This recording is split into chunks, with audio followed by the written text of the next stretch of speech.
Perkenalkan, saya dengan Maria Novita Silalahi, NIM 29 2018 131.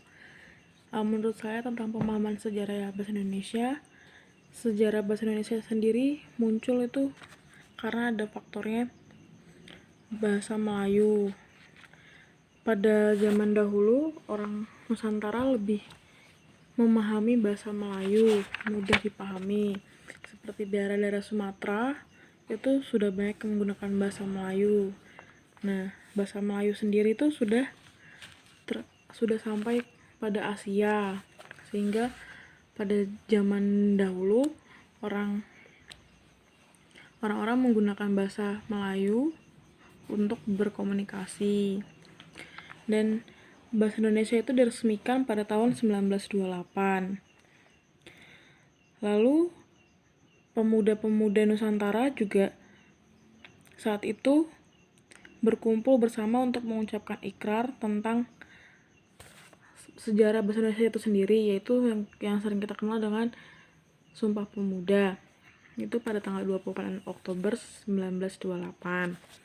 Terus, mengapa kita harus berbahasa Indonesia? Menurut saya sendiri, kita harus berbahasa Indonesia karena itu merupakan bahasa nasional, bahasa yang sering dipakai untuk memudahkan kita dalam berkomunikasi antar sesama.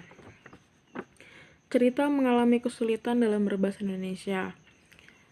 Cerita saya saat mengalami kesulitan dalam bahasa Indonesia yaitu adanya pengucapan yang di lidah itu agak susah, seperti kolesterol sama kolesterol. Itu menurut saya agak rumit. Lalu ada apel sama apel. Sama untuk perdalamannya lagi itu di deduktif, induktif sama analogi. Itu membuat saya bingung. Apalagi yang pembelajaran analogi kemarin. Ternyata bahasa Indonesia serumit itu. Saya pikir tidak terlalu rumit. Ternyata setelah diperdalam, bahasa Indonesia itu cukup banyak dan luas artinya. Lalu untuk apa yang terjadi apabila kita tidak memiliki bahasa Indonesia? Menurut saya, jika kita tidak memiliki bahasa Indonesia, kemungkinan yang terjadi kita nggak merdeka.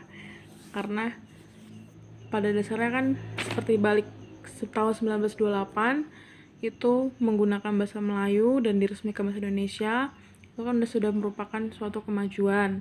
Yang kedua, menurut saya tidak akan ada imigrasi penduduk untuk mencari kerja ke suatu daerah-daerah tertentu, sehingga yang terjadi mungkin seperti itu dan kita bakal sulit untuk memahami.